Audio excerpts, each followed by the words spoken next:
तो मुझे पॉर्न की आदत क्लास 5th में लगी थी। और इसका सबसे बड़ा रीज़न ये था कि क्लास 5th में सब लोग यही डिस्कस कर रहे होते थे, तुमने देखा है? तुम ये सर्च करके देखो, बहुत अच्छा वीडियोस आता है, और ये सर्च करके देखो। तो उस टाइम पे ना, मतलब मेरे क्लास में सभी लड़के इसी बारे में बात करते थे। एंड ये एक बहुत नई चीज़ थी हमारे लिए। सो सभी लोग बहुत क्यूरियस थे, एक्सप्लोर करना चाहते थे। एंड मुझे भी मेरे फ्रेंड्स ने बताया कि तुम ये सर्च करोगे अगर यूट्यूब पे, तो तुम्हें बहुत यूनिक कंटेंट मिलेगा, तुम सेक्स देख पाओगे डायरेक्टली।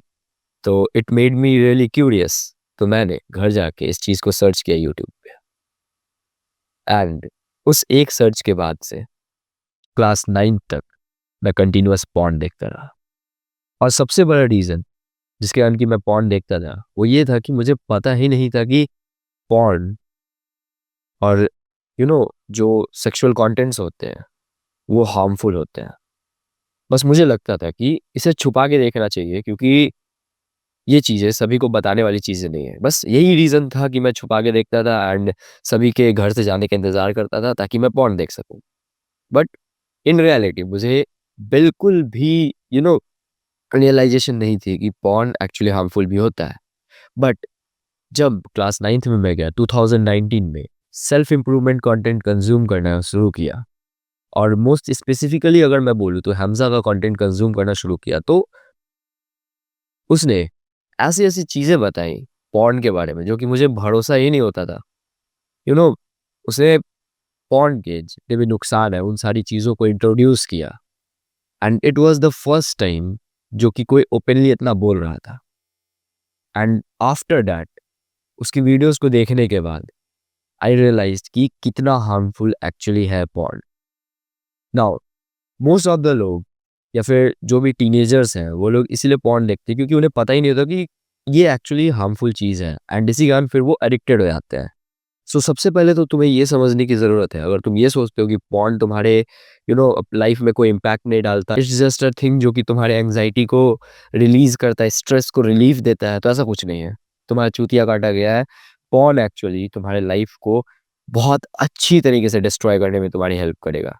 सबसे पहले तो अगर तुम पॉर्न देखते हो तो तुम्हें इन रियल लाइफ सेक्स में कभी मजा आएगा ही नहीं। पॉर्न एक्चुअली ओवर स्टिमुलेटिंग होता है, और ये चीज हजारों बार रिसर्चेस प्रूव कर चुकी है कि पॉर्न जो है वो बहुत ज्यादा स्टिमुलेटिंग है as compared to real sex. Real life में जो सेक्स होता है वो इतना स्टिमुलेटिंग होता ही नहीं है। सो जब तुम्हारी शादी हो जाएगी and you will have the access to sex, then also तुम प्रेफर करोगे पॉर्न देखना। स्टार्ट तो तुमने पॉर्न देखना बस सेक्स के अर्जेस को कम करने के लिए किया था, बट नाउ तुम सेक्स करोगे नहीं, इंस्टेड ऑफ दैट तुम पॉर्न देखोगे। Just think how shameful it would be. Now ये तो बस एक इम्पैक्ट हुआ तुम्हारे लाइफ पे, बट ये कोई छोटा मोटा इम्पैक्ट नहीं है। अगर तुम इसे आंख बंद करके सोचोगे कि तुम्हारी वाइफ है, एंड तुम उसके साथ सेक्स नहीं कर पा रहे हो, उसे सेटिस्फाई नहीं कर पा रहे हो, जस्ट बिकॉज तुमने 5 साल पहले या 2 साल पहले अपने आप को रोका नहीं पॉर्न देखने से, अपने अंदर सेल्फ कंट्रोल डेवलप नहीं किया, एंड उसके कारण वो भी तुम्हारे साथ भुगत रही है। Now coming on to the problem number 2, वो है पॉर्न इंड्यूस्ड इरेक्टाइल डिसफंक्शन। जितना टर्म ये कॉम्प्लिकेटेड है ना, उतना इसका मीनिंग कॉम्प्लिकेटेड नहीं है। इसका जस्ट सिंपल सा मतलब ये है कि तुम्हारा खड़ा नहीं होगा जब तुम सेक्स करने जाओगे, तो तुम इरेक्टाइल डिसफंक्शन फेस करोगे, क्योंकि तुम्हारे ब्रेन में पॉर्न को लेके एक्सपेक्टेशन इतने हाई हो चुके हैं कि जब इन रियल लाइफ तुम किसी लड़की को सामने देखोगे, सेक्स करने वाले होगे, और वो एक्सपेक्टेशन ऑफ कोर्स मीट तो नहीं ही होंगे, क्योंकि रियल लाइफ है भाई। तो अगर वो एक्सपेक्टेशन तुम्हें मीट नहीं होंगे, देन तुम्हें इरेक्टाइल डिसफंक्शन होगा, तुम्हारा डिक इरेक्ट ही नहीं होगा, क्योंकि तुम्हारा ब्रेन इतना ज़्यादा ओवर स्टिमुलेटेड है कि अनटिल एंड अनलेस तुम्हें उस तरह की लड़की नहीं मिलती है, उस तरह का सर्कमस्टांस नहीं मिलता, तुम तुम्हारा डिक इरेक्ट होगा ही नहीं। एंड तुम्हें वैसा सर्कमस्टेंस या कह लो वैसी लड़की कभी मिल ही नहीं सकती, क्योंकि ऑफ कोर्स जो पॉर्न स्टार्स होते हैं वो उनका पॉर्न उनका प्रोफेशन है, और उसके लिए वो अपने बॉडीज को मॉडिफाई करते हैं। नाउ इसके अलावा पॉर्न जो है तुम्हारे सेल्फ बिलीफ को भी खत्म करता है। तुम्हारा जो डिक का साइज है उसको लेके बहुत सारे अटर पटर चीजें तुम्हारे दिमाग में भर देता है कि इतना लंबा होना चाहिए, उतना लंबा होना चाहिए, एंड जिसके कारण कि तुम बहुत ज्यादा इनसिक्योर हो जाते हो। तुम सेक्स करने से भी डरने लगते हो। और लास्टली, जो कि बहुत सिंपल सा रीजन लगता है सुनने में, और ये तुम बहुत बार सुन भी चुके होगे, बट एक्चुअली ये तुम्हारी लाइफ को बहुत इम्पैक्ट करता है। बिलीव मी, ट्रस्ट मी जब मैं ये कहता हूँ। और वो है तुम्हारे ब्रेन का जो डोपामीन सिस्टम है उसे डिस्ट्रॉय कर देता है पॉर्न। इतना ज्यादा dopamine and then sudden crash of dopamine, जिसके कारण की तुम्हें कोई काम करने का मन ही नहीं करता, तुम मोटिवेटेड फील ही नहीं करते। पॉर्न देखने के बाद, मास्टरबेट करने के बाद तुम्हें बस एक ही चीज करने का मन करता है, वो है सोना। और उसके अलावा बाकी कुछ करने का मन नहीं करता, तुम्हें एंग्जाइटी फील होती है। सो बट तुम तो चाहते हो कि तुम्हें हैप्पीनेस फील हो, तुम सक्सेस के पाथ पे चलो। बट कैसे होगा भाई, तुम काम ही ऐसे कर रहे हो, तुम कर्म ही ऐसे कर रहे हो, तो तुम्हें एंग्जाइटी होगी, तो तुम्हें स्ट्रेस होगा ही, तुम्हारा लाइफ फकअप होगा ही। सो ये तो थी प्रॉब्लम जो कि तुम्हारी लाइफ में पॉड ला रहा है। नाउ इसको मैंने सॉल्व कैसे किया? How did I get out of this bad habit of watching porn every day? कैसे किया? सो सबसे पहला जो चीज तुम्हें करना होगा इसके लिए वो ये है कि तुम्हें अपना सेल्फ आइडेंटिटी चेंज करना होगा। अब आइडेंटिटी क्या होता है? देखो, तुम जितने लोग से मिलते हो ना, तुम्हारे मन में सबको लेके एक आइडेंटिटी है कि हाँ ये यू नो ये एक एथलीट है, ये बहुत अच्छा खेलता है, या फिर ये एक स्टूडेंट एकदम परफेक्ट स्टूडेंट है, ये टॉपर है। तो ये एक आइडेंटिटी होती है हर एक पर्सन की तुम्हारे माइंड में। वैसे ही तुम्हारे माइंड में तुमको खुद को लेके भी एक आइडेंटिटी बनी हुई है। अब अगर तुम पॉर्न देखते हो, मास्टरबेट करते हो, एंड अपने मन का, या कह लो अपने माइंड में जो प्लान्स बनाते हो उसको एग्जीक्यूट नहीं करते हो, तो तुम्हारे माइंड में तुम्हारी जो आइडेंटिटी बनती है वो ये है कि तुम एक चूतिया हो, और तुमसे काम नहीं होता, तुम बस एक मुट्ठल हो। ठीक है? तो सबसे पहले तो इस आइडेंटिटी को तुम्हें चेंज करना होगा। अब तुम ये आइडेंटिटी कैसे चेंज कर सकते हो?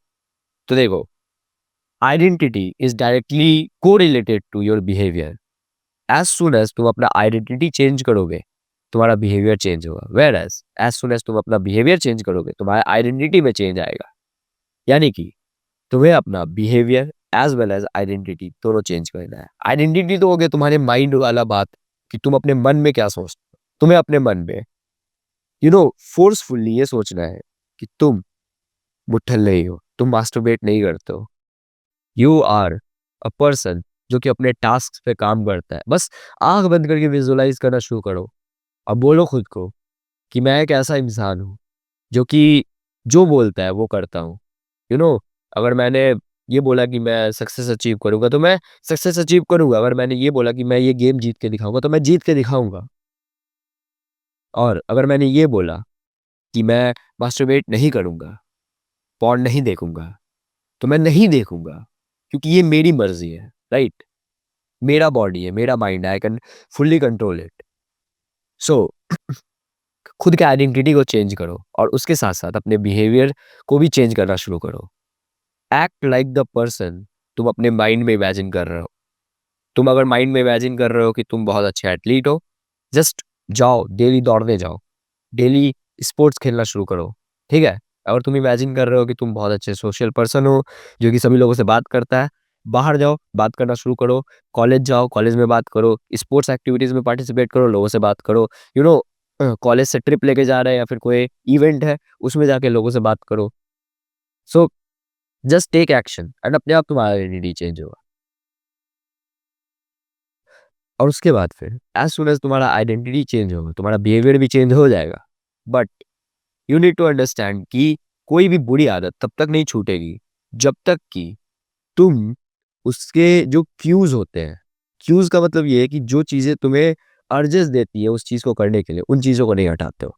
जैसे कि अगर कोई स्मोकर है तो वो अगर सिगरेट की दुकान के पास से गुजरेगा तो ऑफकोर्स उसे सिगरेट पीने का मन करेगा।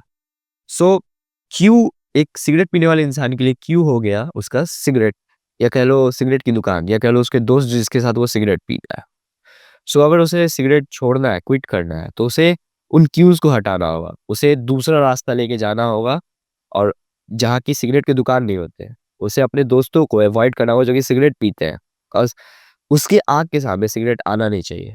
देन खुद ब खुद ही उसका ब्रेन भूल जाएगा कि वो सिगरेट पीता भी था, क्योंकि वो काम में बिज़ी रहेगा, ऑफ कोर्स वो काम करेगा ही। सो नेक्स्ट टिप यही होगा कि तुम अपने क्यूज़ को हटाओ। और तुम्हारा क्यू क्या होगा अगर तुम पॉर्न देखते हो तो? तुम्हारा क्यू होगा तुम्हारा रूम। तुम दिन भर अपने रूम में रहते हो, रात में भी अपने रूम में रहते हो एंड जैसे तुम्हारा मन करता है, या कह लो एक स्पेसिफिक टाइम भी होगा बहुत लोगों का, इसी टाइम पे वो मुठ मारते होंगे। तो जैसे ही वो स्पेसिफिक टाइम होता है, तुम मास्टरबेट करने के लिए फ़ोन निकाल लेते हो या लैपटॉप निकाल लेते हो। सो सबसे पहले तो तुम्हें अपने रूम में रहना बंद करना होगा। आइडेंटिटी चेंज करो। अपना जो भी आइडेंटिटी तुम बनाना चाहते हो, उस पे काम करो। काम कैसे करोगे? रूम से बाहर जाके अगर तुम सोशल बनना चाहते हो, सोशल बनो। एथलेटिक टाइप बनना चाहते हो पर्सन, तो एथलेटिक बनो। अगर तुम टॉपर बनना चाहते हो, तो पढ़ाई करना शुरू करो। और एज़ सून एज़ तुम्हारा पढ़ाई कंप्लीट हो, काम कंप्लीट हो रूम का, रूम से बाहर निकल जाओ। Don't stay in your room. Just जाके दोस्तों से बात करो, एन्जॉय करो, वॉक पे जाओ एंड वॉक करते-करते प्लान करो अपने चीज़ों को। सो अगर तुम्हारे रूम में कोई काम नहीं है, तो तुम रूम में जाओ ही मत। उससे तुम अपने क्यूज़ को प्रिवेंट कर सकते हो। और उसके अलावा क्या क्यू हो सकते हैं तुम्हारे लिए? उसके अलावा सबसे बड़ा जो क्यू है ना अभी, वो है इंस्टाग्राम। क्योंकि इंस्टाग्राम पे रील्स बहुत घटिया-घटिया रील्स आते हैं और इसके ऊपर तो मैं अलग से वीडियो बनाऊँगा ही, बट बहुत घटिया लेवल के रील्स आते हैं, वहाँ पे लोग इतने घटिया होते हैं, स्पेशली कुछ लड़कियाँ इतनी घटिया होती हैं कि मैं तुम्हें क्या बताऊँ। वो लोग अपने बॉडी को दिखा के पैसों के लिए और मतलब सर्टेन मतलब स्मॉल अमाउंट ऑफ फेम के लिए और फॉलोवर्स के लिए वो अपने बॉडी को बेचती है। और मुझे नहीं पता कौन चूतिया है जो कि उन्हें देखते भी है। जस्ट अगर मेरे सामने ऐसी कंडीशन आती है, मेरे सामने इंस्टाग्राम पे ऐसे कंटेंट आते हैं, तो मैं नॉट इंटरेस्टेड कर देता हूँ। एंड मोस्ट ऑफ द लोग नहीं चाहते हैं पॉर्न, मोस्ट ऑफ द लोग नहीं चाहते ये सेक्सुअल कंटेंट कंज्यूम करना। देन आल्सो इंस्टाग्राम का एल्गोरिदम इस कंटेंट को बहुत ज़्यादा पुश करता है। पता है तुम्हें? मैं जब नॉट इंटरेस्टेड कर भी देता हूँ ना, देन आल्सो इंस्टाग्राम वही कंटेंट पुश करते रहता है मेरे पास। I don't know why. So सबसे बेस्ट सॉल्यूशन यही होगा कि तुम उस इंस्टाग्राम को या तो अनइंस्टॉल कर दो या तो रील्स देखना ही बंद कर दो। यही 2 सॉल्यूशन हो सकते हैं, क्योंकि इंस्टाग्राम कंटीन्यूअसली यू नो इस तरह कंटेंट को प्रमोट करते रहता है। तुम चाहे कितना ही नॉट इंटरेस्टेड कर लो। मैंने ट्राई किया हुआ है, तुम भी ट्राई करके देखना, नॉट इंटरेस्टेड करके देखना। देन आल्सो तुम्हारे फीड में 15 मिनट बाद ऑफ कोर्स 1-2 वीडियोज़ आ ही जाएँगे। सो अपने क्यूज़ को अपने अराउंड ऐसे क्यूज़ को हटाओ जो कि तुम्हें पॉर्न और मास्टरबेशन करने पे मजबूर करते हैं। सो तो इतने सा जो भी मैंने टिप्स दिए आज की वीडियो में, वो टिप्स इनफ है तुम्हें पॉर्न एडिक्शन को छोड़ने के लिए। सो आई होप कि तुम्हें वीडियो पसंद आया होगा एंड तुम्हें इस वीडियो से वैल्यू मिली होगी। आज की वीडियो के लिए इतना ही, मिलता है नेक्स्ट वीडियो में, तब तक के लिए मेहनत करते रहो।